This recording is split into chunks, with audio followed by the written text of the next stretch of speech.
If you would like to learn from a professional roofer, then stick around.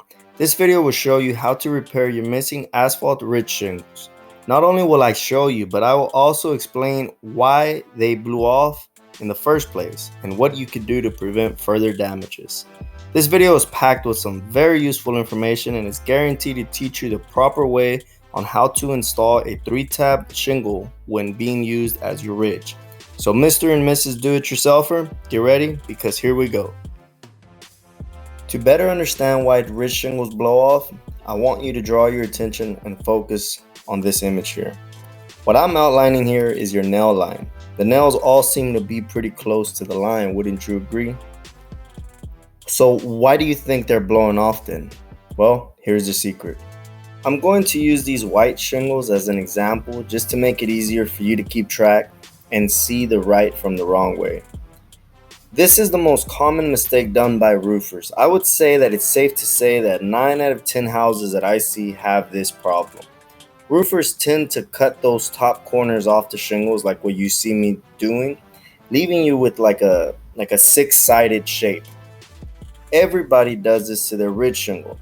If you go to your hardware store or your shingle supplier store, they all tell you to do this and that it's perfectly fine. But you should not cut that corner, and let me explain to you why.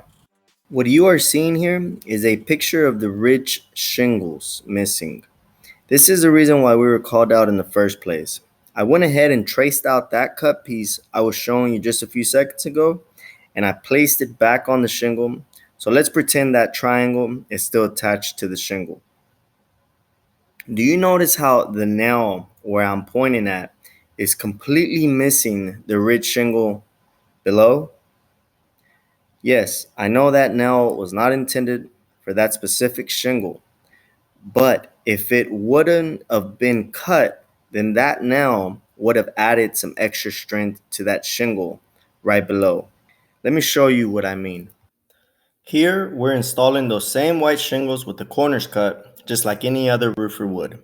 You will notice how 2 nails are being used per shingle, 1 nail per side, which is fine. I like to use 2 nails per side without cutting the corners. And I'll show you the huge difference this makes in just a second, but just let's hang in there. Do you notice how only 2 nails are being used per shingle? Like I said before, if that corner wouldn't have been cut, then those upper nails would have grabbed that lower shingle, making it a total of 4 nails per shingle. Pretty cool tip, right? This deserves you hitting that like and subscribe button because that is what this channel is all about. We help you with all your roofing needs for free.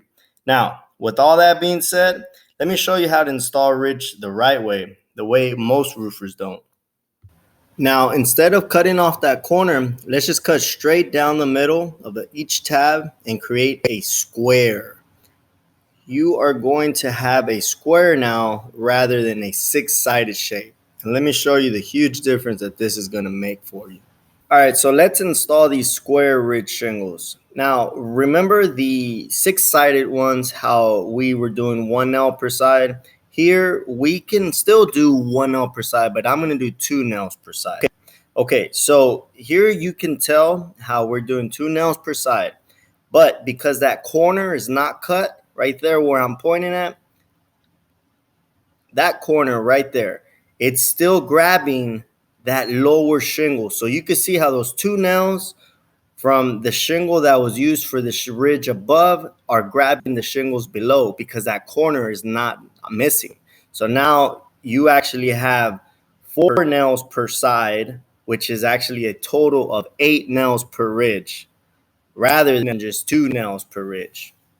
To give you a better understanding, I went ahead and used those same 2 shingles, the 6-sided and the square, and I flipped them around and I marked each nail hole with chalk so you could see how many nails now are being used per ridge rather than just 2 nails.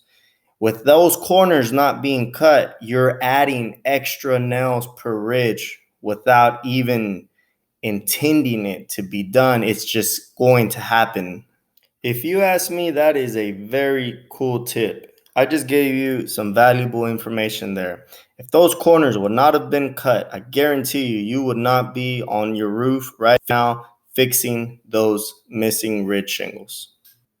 All right, guys. So once you're ready to install your ridge shingle, simply pop a line using your chalk line on one side and follow it all the way to the top. Right there, what you're seeing me doing is I'm cutting off the extra slack of the shingle that is showing. That's the reason why the roofers cut those corners off to begin with, is because they don't want that to be seen, because aesthetically it might not look as eye appealing as it does with that corner not being cut. So if it bothers you that much, just go ahead and cut it off. But once you're all done, because you know that you have the shingle that you need and you didn't cut any extra that you shouldn't have cut. That is how you're going to get a high quality 3-tab shingle and used on your home as your ridge. So I hope that this was helpful, guys. Please comment below with any questions, concerns. I'm here to help you guys. Thank you for watching, and we will see you guys on the next one.